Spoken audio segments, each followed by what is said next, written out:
Welcome to the new YouTube channel. If you haven't already done it, hit the subscribe button to follow us all season long for updates and content. So happy that you're here. It's going to be a great year. Welcome to the Richard Sherman Podcast, brought to you by our friends and partners over at Breitling. Mitchell, I heard you got some new ice with that Honolulu blue in it. Please show it off, because I need to get those. Man, I'm waiting for mine to come in the mail with my Seattle Seahawks and my San Francisco 49ers, but I know you're loving that Honolulu Richard, blue. you are going to be beyond fired up. For those of you guys that don't know, Breitling has partnered with the NFL. They're releasing 100 team custom watches for each team. I got mine in that Honolulu blue and silver to the Detroit Lions, Richard. So thankful for these guys. I can't wait to show this thing off on game day, Rich. I was at the game last night, Sunday night, having the time of my life. This thing right here, guys, this is a unique piece. You guys got to go check it out, man. Our friends over at Breitling. Richard, I know we're pumped to have them be partners of this show. Man, we got to get right into things here, though, Rich. I know you're pumped they're doing up. it right. I know you're pumped up after San Francisco lays down the hammer tonight on Monday Night Football. Going in, hey, what else could go wrong for this team this offseason? Brandon Aiyuk holds out. Trent Williams holds out. Then a game time decision no-go from Christian McCaffrey, and all of a sudden we see Jordan Mason starting week one. Richard, what's going through your mind as we're entering this game and you see CMC is not playing? I'm very confident, Mitchell. Very poised. Understood what was going on. This is a smart decision. This is a long-term decision, San Francisco fans. It's not a momentary knee-jerk. We got to still play and we need to get this win. Hey, the staff knows we need to get this win, but they're not panicked.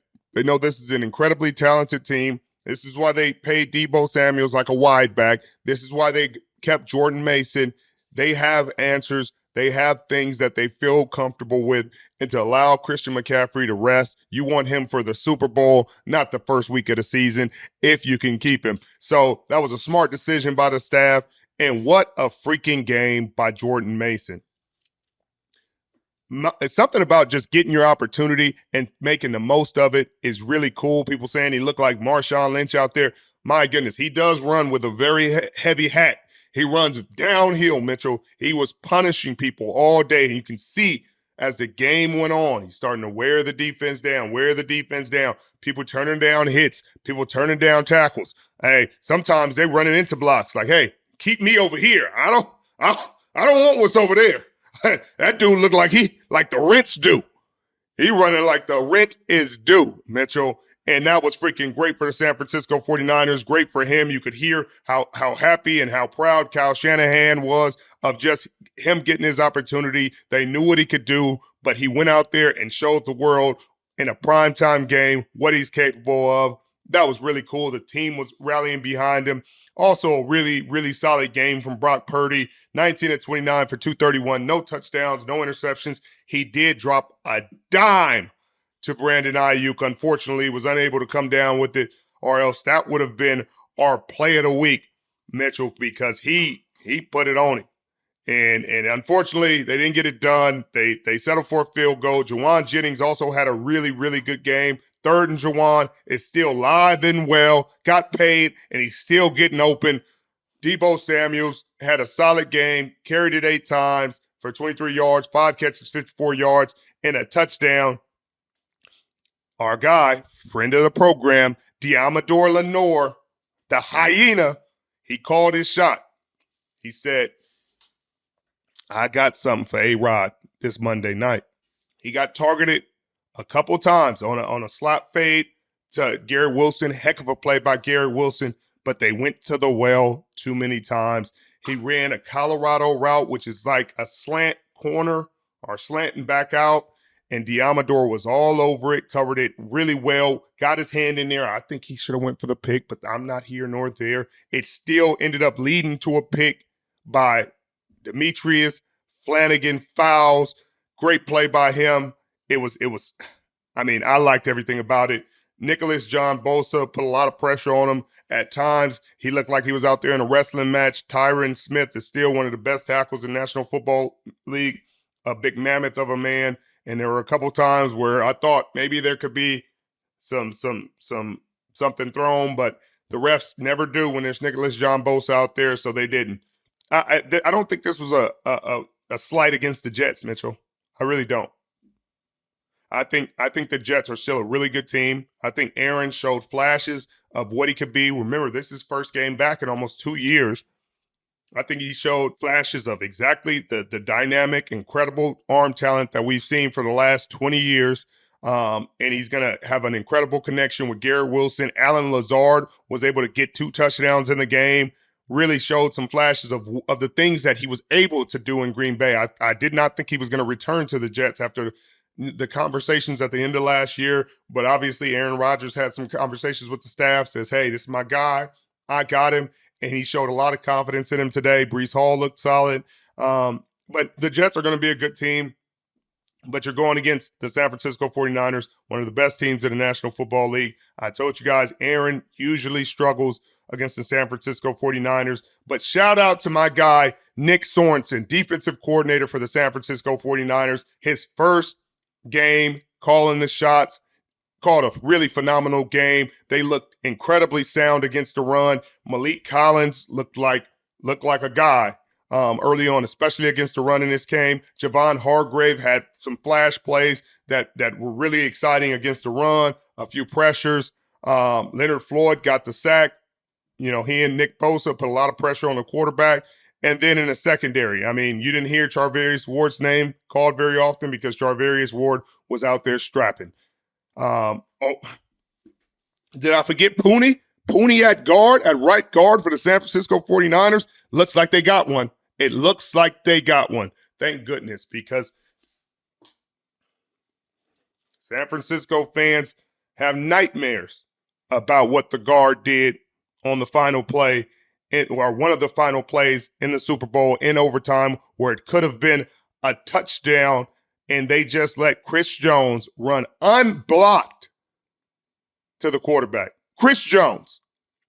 Mitchell, I'm not an offensive lineman. I didn't know the scheme. I didn't know what the slides were. But I'm going to tell you one thing I'm not going to do. I'm not going to let Chris Jones run scot-free, and it doesn't look like Dominic Pooney is going to be a guy that lets Chris Jones run scot-free. And I'm keeping my fingers crossed, but he looks like a guy.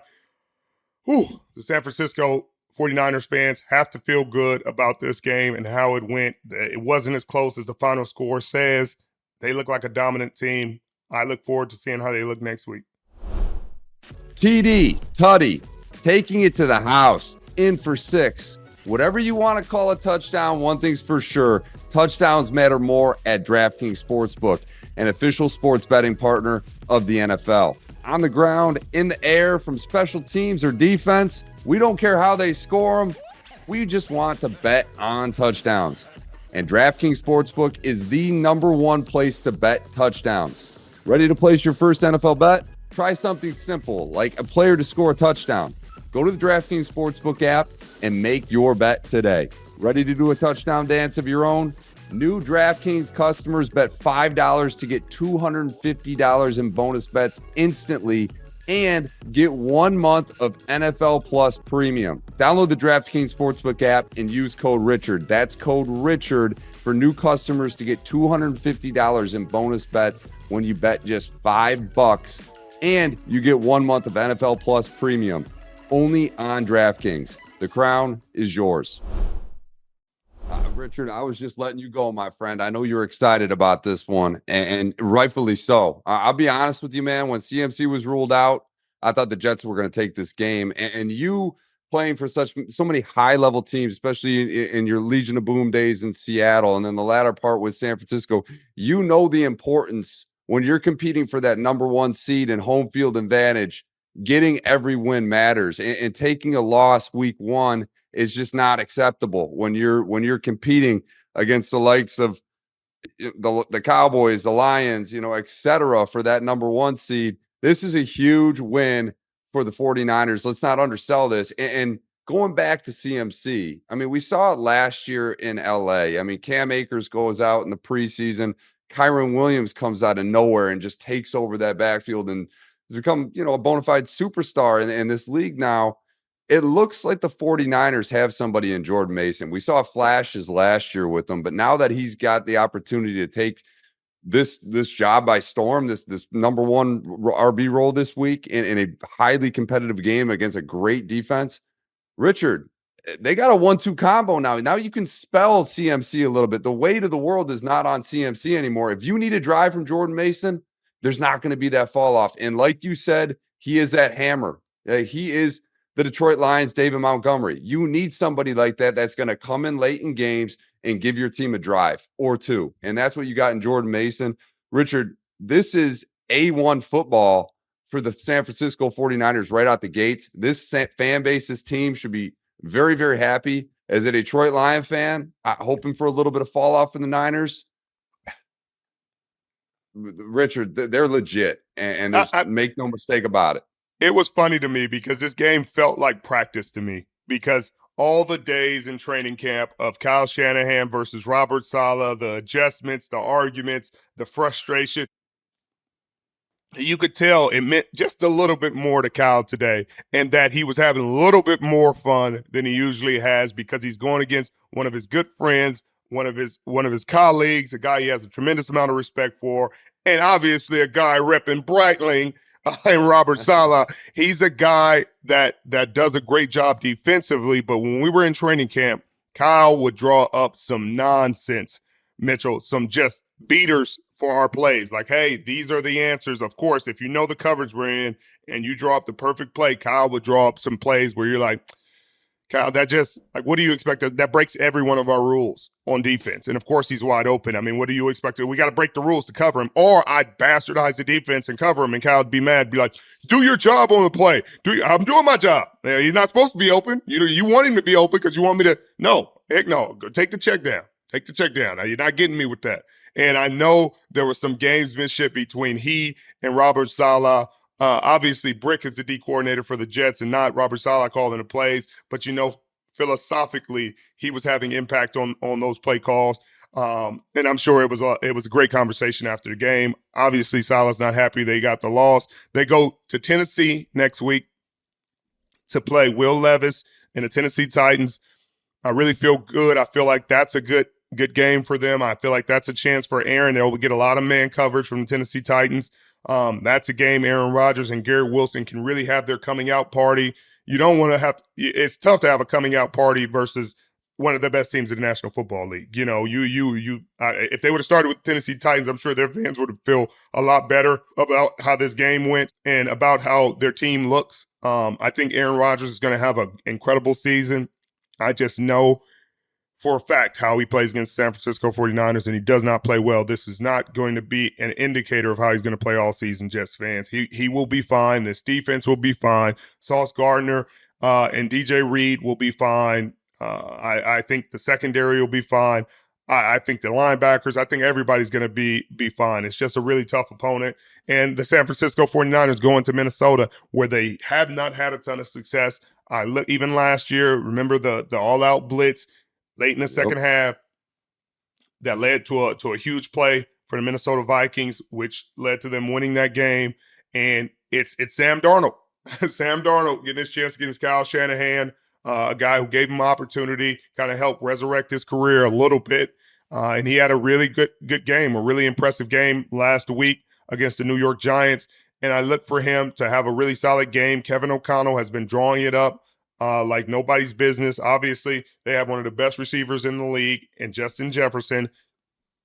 So they're going to have to do everything they can to stop him. But this isn't a mobile quarterback. This isn't a guy who's going to be all over the place. So Nicholas John Bosa and Leonard Floyd in this defensive line will get a chance to pin their ears back a little bit more next week and see if they can get some shots at the quarterback. And let's see if this offensive line can open up the gaps and open up the holes like they did this week. Maybe Christian McCaffrey goes, but I got a sense that if he's sitting out this week, then maybe they give him 2 weeks to just really make sure we put this to bed so that he's healthy and feeling good, and this isn't a nagging, reoccurring thing going forward. So that's how I'm feeling about that. But Mitchell, I know you want to talk about your boys, Mitchell. I know that's why you're quiet, because you got so much to say about those Honolulu Blue wearing Detroit Lions because it was rocking out there at Ford Field. Mitchell, tell me about it. Richard, I was there, fired up as could be. And I tell you what, you go into that stadium, Sunday Night Football, a lot of fun, right? I mean, the city's lively. We saw it with the draft. Detroit knows how to show up. That stadium was a buzz, Richard, from the moment you get in there an hour before the game. And let's not forget the story here. Jared Goff, the cast-off from the LA Rams, sent to Detroit, the lowly Detroit Lions for Matthew Stafford. And this is Matthew Stafford's second homecoming, if you will. And he was met with some cheers, Rich. I mean, the fans gave him some love as he ran out. But as soon as that game started, it was just like the playoffs. And Richard, you look at this team, they battled all game. It wasn't pretty. You know, I think the Lions probably played C-plus football on the day. They had their mistakes. You know, Goff threw an interception. The defense had a couple breakdowns. They gave up a 17-3 lead. But what showed me about this team is when I thought they were down and out, they came back. And there's a stigma here in Detroit called the same old Lions. The same old Lions would always find a way to lose a game they should have won. Well, this is a brand new Lions, and this is what we've been talking about since last year. This team is now finding ways to win a game they should have otherwise lost. I mean, Richard, they were down and out. Let's face reality. And all of a sudden, they got a 3-and-out from Matthew Stafford. They went down the field. They got a rookie kicker in Jake Bates that delivers a clutch kick, albeit short, still clutch kick for him. And then they go and pound the rock 7 consecutive plays. I think they had one passing play on that overtime possession, Richard. That is when a team shows you, hey, this is our strength. Our O-line's number one in football, and we got an absolute workhorse behind them in David Montgomery. We're just going to give you the football and show you that our team is stronger than yours. And Richard, that's what they did. I'm really excited to hear your thoughts on the Lions because while it wasn't a pretty win, it was a gritty win, and that's the way Detroit plays football. Mitchell, it was a gritty win. It seemed like it was almost symbolic of the city of Detroit. Hey, people think a certain way of you. You got beat up a little bit early, got, down and out. But the Detroit city, Mitchell, the Music City, Mitchell, they're going to make it happen. And they did. This is a beautiful team. They have a beautiful culture. You got the young guys, homegrown talent that are making it happen. Aiden Hutchinson with a sack, 4 quarterback hits. Brian Branch, who's a second-year player, had 3 pass defenses. That secondary looked much better. Even though Matthew Stafford had 317 yards, he's a big yardage quarterback. He's gonna get his yards no matter what. But Jamison Williams, who you called, Mitchell, you called that. Jamison Williams. They have a lot of belief in this kid, and you keep hearing all his praises. Oh, he's going to do this. He's going to do this. He's doing it. 5 catches, 121 yards, and a touchdown. He looked incredible out there. And then you get to the last drive. Hey, overtime. We're taking the ball. We're gonna march it down, really old school style, right behind our right side of our O-line. We'll get some to the left, but right behind Penei Sewell and that right side of O-line, we paid him. This is our guy. We believe in him, and we're going to trust him. And David Montgomery continued to just punish the defense, punishing run after punishing run. They gave him a slight break in there to get Jahmyr Gibbs a touch, but at the end of the day, he wasn't coming up very often. He wanted this drive on his shoulders, and he took it, and he led this team down. It looked like such a confident and strong. That's why they're contenders, Mitchell. That's why they deserve the respect, because they walked the ball down versus a very competitive Rams team, a Rams team that was in the playoffs playing this team last year. So this isn't just some slouch of a team. This team is a team that expects to compete again for playoff contention, and they really just said, hey, we're going to impose our will and let you guys know you're at our stadium, in our house, and we're not having it. We're walking away with a dub. Get back on your plane. Go back to L.A. See you later. And see you later, Matthew Stafford. As much as we love you here in Detroit, it's got to feel pretty rough knowing that you've lost twice to your former team in the last, 6 months, Richard? 7 months? Yeah. I mean, that's demoralizing, right? Richard, what I get fired up about the Lions is their offense was supposed to be spectacular. You add another piece in Jamison Williams. You get the development of Sam Laporta. You get the maturity of Jahmyr Gibbs. then you just keep this molding and meshing of this offensive line. I didn't see so many offensive lineman jerseys in the crowd, Rich. I mean, there was like a Panay Sewell every fifth jersey I saw. It's insane how much the city loves this O-line. But what they need to help with is what you pointed out, the secondary. And they also just needed to add a little bit more depth on that D-line. They went out this offseason and they've got DJ Reader, who did not play. But one of the biggest names that I think a lot of folks should be aware of coming out is number 91, Levi Awuzurike, the defensive tackle out of UW, Richard. He's been injured for 3 years, and he came back, and Dan Campbell says this guy is going to be a bona fide star here this year.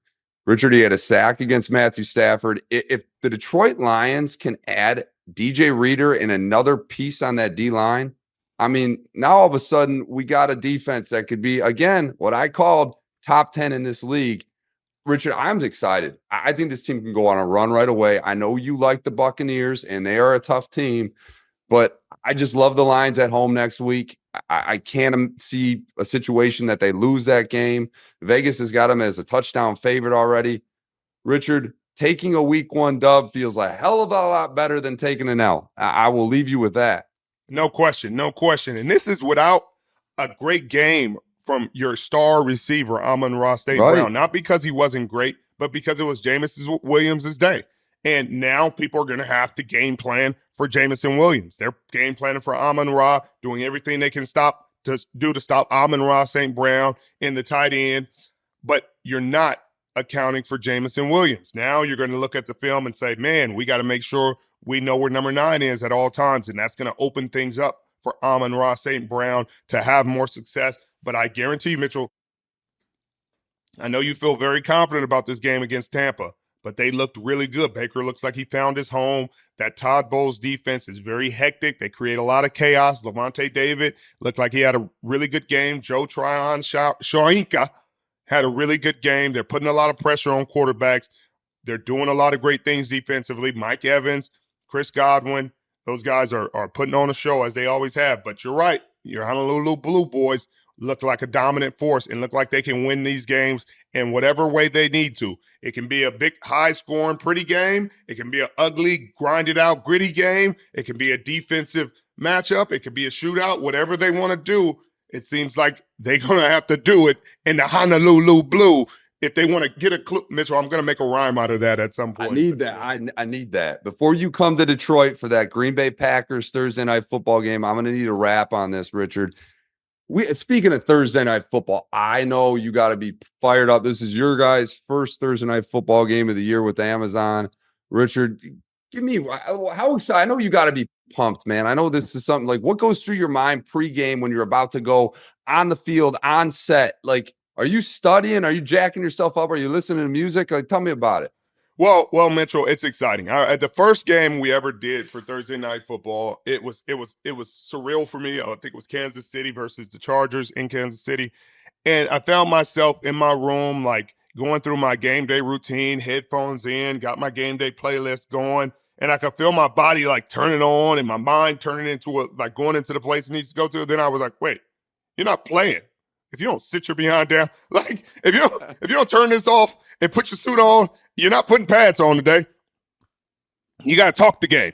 And so it just took a second to adjust my mentality because you go into these games so hyped, so excited. It feels good. You get into the atmosphere. You smell the grass. You hear the crowd. You see the referees that you've been dealing with for 10, 11 years. You see the players getting to interact with them, and it just feels like football. And you hear that national anthem, and then it's like chills up your spine, and then your body turns into something, and then you got to turn it off.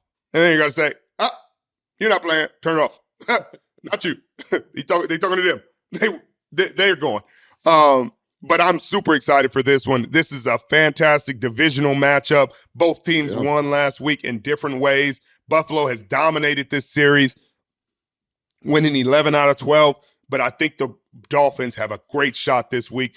Obviously, they had all the turmoil and adversity before the game last week with Tyreek Hill, Calais Campbell, Jonnu, all dealing with, we all saw the body cam footage, some issues with the Dade County Police Department, but this week it's gonna be hopefully locked in, a short week for both teams in Miami. The weather is gonna be great. It's gonna be hot. I'm gonna have a linen suit on, Mitchell.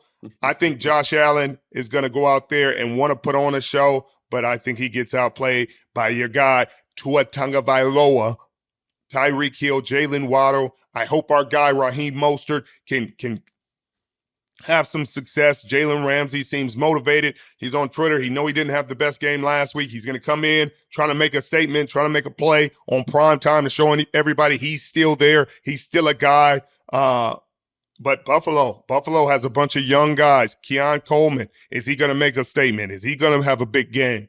Who's going to be the guy that steps up and separates for the Buffalo Bills? And that's what I'm excited to see. We all know the superstars that the Miami Dolphins have. But now that Stephon Diggs is gone, now that Gabe Davis is gone, who's going to be the go-to guy consistently for the Buffalo Bills? That's what we're waiting to find out, and we're going to get another chance to get a peek at that, Mitchell, if you want. Thursday night, 7 p.m. Eastern on Prime Video. Download it. I don't think I know anybody without Amazon right now. So if you're looking for where our game is, you're looking for the coolest, funnest Thursday night show on television, then check us out. Richard, I definitely check you out. That's this week's TNF preview presented by Prime Video. Be sure to watch the Bills take on the Dolphins this Thursday with Richard wearing his linen suit, and something tells me you're going to be rocking the Breitling too, Richard. I better see that. No question. I better see that. If you just see me do random yawns, Mitchell, it's because I'm feeling myself. My boys got me right. But you know one Richard, thing, when you're in town for the Detroit Lions Thursday night game, I'll let you wear this, and that's what I'll allow you to wear. This Honolulu blue and silver one here, Rich. I like that. We got to talk. We got to talk a little bit more in depth here because this is my favorite part of the show every week because I get to hear you position the Detroit Lions somewhere into your Richard Sherman power ranks. Richard, we got to talk about it now that week one is concluded. Do you have an idea? Do you have a sense of your top five in this week's ranks? Mitchell, I got an inkling. Because sometimes you get a little hot. Sometimes you get a little bothered, Mitchell. Sometimes you get a little hot and bothered, Mitchell. This week was a lot of heat in the kitchen for my power rankings. But still, staying at number one, Kansas City Chiefs. They're still nothing led me to believe they're not the best team in football, except the San Francisco 49ers. Yeah. They're close. If I could do 1A, 1B, Mitchell, I would. But we're gonna go 1, 2, 3. I'm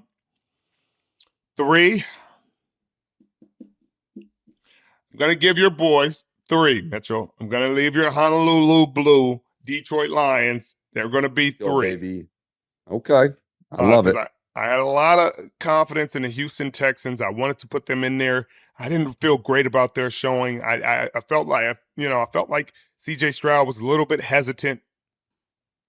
Threw a few passes, a little more errant than I'm used to. He's much better with, keeping the football safe. There were a few passes that I thought should have been picked that weren't. But they still came out and won the game. That defense played well. But they're going to drop a little bit for me. I'm going to keep the Baltimore Ravens in there at 4. No. I'm going to keep them at 5. That 4th spot, Mitchell, that 4th spot. Have to give me a second. I think I know where you're going, and I think it's probably going to end up hurting you. Because I don't think you really want to do it, truly, Rich. Do you like the Dallas Cowboys? No, I don't. Mitchell, but they played so well. Mitchell, That's they what played I'm saying. well. I know you're inevitably going to have to settle somewhere around them, Rich. They played so well. And that I have a lot of respect for what that Cleveland Browns defense did last year and the players and the talent that they have. Myles Garrett, the cornerbacks that they have, Ward and Mitchell. The Dallas. The Seattle. Because I don't want to push Baltimore out. I might push Baltimore out. Do I push Baltimore out?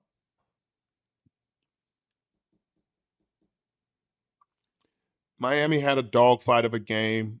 I put them in it. It was a dogfight. They were in it. I'm not sure. I'm not really sold on Jacksonville's defense. I don't know if that should have been as hard as it was. Huh. I know Saints fans are like, put us in. Look, not for what you did against Carolina, guys. Not quite yet. Wait a minute. Hold on. You're on 3rd Street. You know, let's see it against somebody else.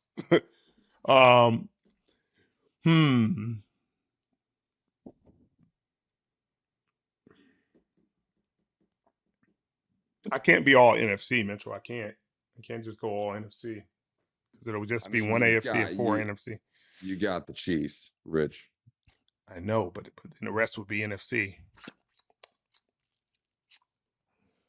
The obvious one, man. The New England Patriots, huge showing against the Bengals. You know, I mean, you could slide them in there. Mitchell, I nothing in my person or soul wants to put them anywhere near my top 5 right now, Mitchell. They have a lot to show me before. I'm not saying they stunk offensively, but it didn't smell great. Either side. So Cincinnati, we got to have a real uncomfortable conversation if they score 10 points again, Mitchell. I have a really uncomfortable conversation where people are going to be sitting there calling me a hater. We're probably going to go viral. We start that conversation, but that's we need to see more. You know, we're going to give them a break. Everybody has a snafu in a rough game. All right.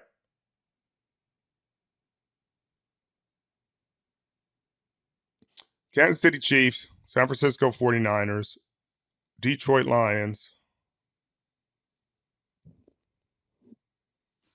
Dallas Cowboys,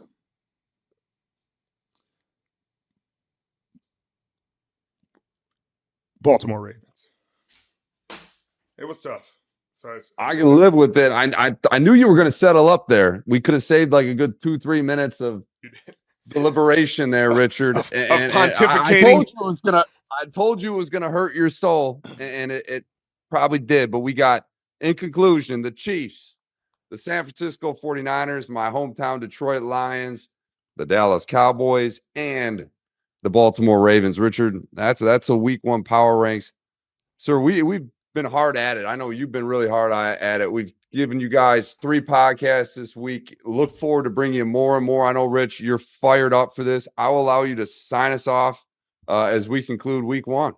Well, before we sign off, I want to make sure I give some much-deserved love to Jake Moody, who went 6 for 6 for the San Francisco 49ers. The second-year kicker out of Michigan had a heck of a day, and if we had a player of the game, it would likely have to be him. He had an incredible day, a big reason why the San Francisco 49ers won this game. He was accurate, and they weren't just chip shots. There were a couple 50-yarders in there. He nailed them through, even hit the crossbar just to keep things interesting. And I know that San Francisco fans and Kyle Shanahan, John Lynch have to feel great about his performance. Such a young kid, played so well tonight, deserves a ton of credit.